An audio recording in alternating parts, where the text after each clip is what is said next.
Hi friends, welcome to Usha fun foods. ನಾನಿವತ್ತು ಮಣ್ಣಿಕರೆ ಗೊಜ್ಜು ಮಾಡೋದನ್ನು ತೋರಿಸ್ತಾ ಇದ್ದೀನಿ. ನಮ್ಮ ಕಡೆ ಸ್ಪೆಷಲ್ ಇದು ಸಿರ್ಸಿದು. ಒಣಮೆಣಸು, ಆಮೇಲೆ ಎಳ್ಳು,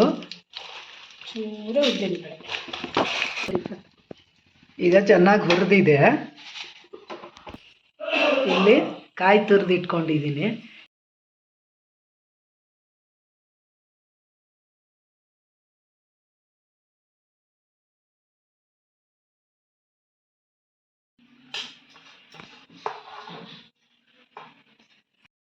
ಈಗ ಇದನ್ನು ಮಿಕ್ಸಿಗೆ ಹಾಕಿ ಸಣ್ಣಗೆ ರುಬ್ಕೋಬೇಕು. ಇದನ್ನು ರುಬ್ಬಿಟ್ಕೊಂಡಿರೋದಕ್ಕೆ ಮೊಸರು ಹಾಕ್ತಾ ಇದ್ದೀನಿ. ಇದಕ್ಕೆ ಗಟ್ಟಿ ಹುಳಿ ಮೊಸರು ಇದ್ದರೆ ಚೆನ್ನಾಗಾಗತ್ತೆ. ಅದಕ್ಕೆ ಈಗ ಒಗ್ಗರಣೆ ಹಾಕ್ಕೋತೀನಿ.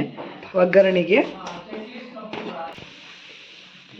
ಇದಕ್ಕೆ ಸ್ವಲ್ಪ ರುಚಿಗೆ ತಕ್ಕಷ್ಟು ಉಪ್ಪು ಹಾಕ್ತಾ ಇದ್ದೀನಿ.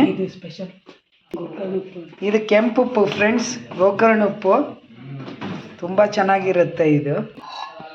ಒಗ್ಗರಣೆಗೆ ಎಣ್ಣೆ ಹಾಕ್ಕೊಂಡಿದ್ದೀನಿ, ಸ್ವಲ್ಪ ತುಪ್ಪನೂ ಹಾಕ್ಕೋಬೇಕು. ಸ್ವಲ್ಪ ಸಾಸಿವೆ ಹಾಕಿದ್ದೀನಿ. ಬೆಳ್ಳುಳ್ಳಿ ಜಜ್ಜಿ ಇಟ್ಕೊಂಡಿರೋದನ್ನು ಹಾಕ್ತಾ ಇದ್ದೀನಿ. ಈಗ ಇದಕ್ಕೆ ಒಂದು ಒಣ ಮೆಣಸಿನ್ಕಾಯನ್ನು ಹಾಕಿದ್ದೀನಿ. ಈಗ ಇದು ಒಗ್ಗರಣೆ ಆಗಿದೆ, ಇದಕ್ಕೆ ಹಾಕಿದ್ದೀನಿ. ರುಚಿ ರುಚಿಯಾದ ಮೆಣಸಿನಕರೆ ಗೊಜ್ಜು ರೆಡಿ ಆಯಿತು ಫ್ರೆಂಡ್ಸ್. ಅದ್ರ ಜೊತೆ ಬಸಳೆ ಸೊಪ್ಪಿನ ತೊವೆ ಸಹ ರೆಡಿಯಾಗಿದೆ. ಮಣ್ಣಿಕರೆ ಗೊಜ್ಜಿನ ಜೊತೆ ಈರುಳ್ಳಿ ಸೊಪ್ಪಿನ ತಂಬಳಿ ಕೂಡ ರೆಡಿಯಾಗಿದೆ ಫ್ರೆಂಡ್ಸ್. ಆಹಾ, ತುಂಬ ಚೆನ್ನಾಗಾಗಿದೆ. ಗಮ್ಮತ್ತು ಊಟ. ನೀವು ಬನ್ನಿ ಫ್ರೆಂಡ್ಸ್.